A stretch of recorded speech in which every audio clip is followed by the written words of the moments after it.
What not to do when you're going through a breakup or a divorce. Trust me, you don't want to do that. First, don't stalk your ex. I know that it's very tempting. I know that this is everything that you're thinking of, but don't do it. Why? Because when you're stalking your ex, you cannot move on. You're just living in past and it's super painful for you.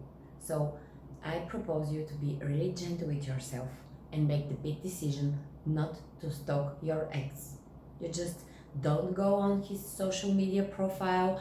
Don't ask questions about with don't ask questions your common friends. It's super painful and gives you nothing good for your well-being.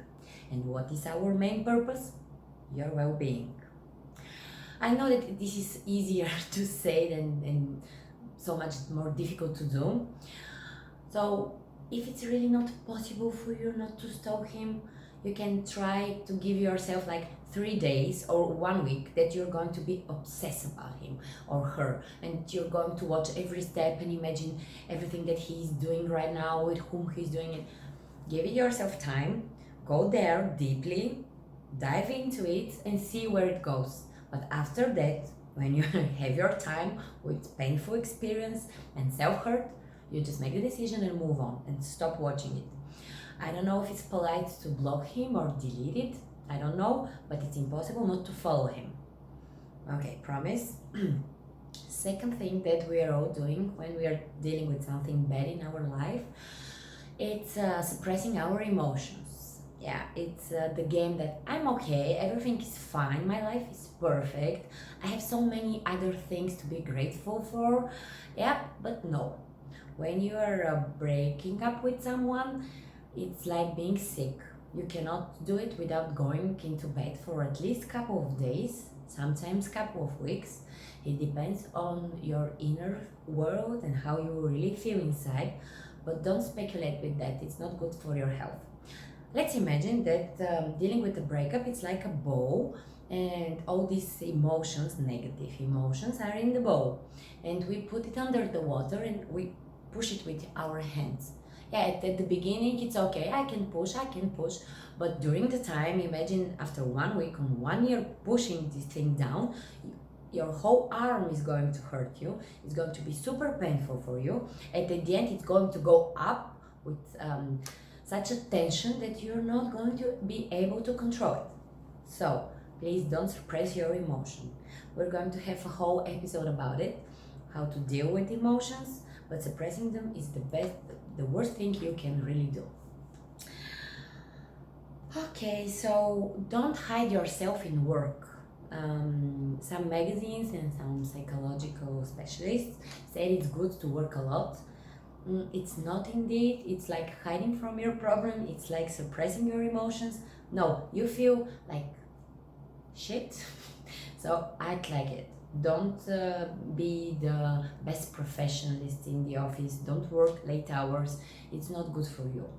You just have to go through your feelings and the situation.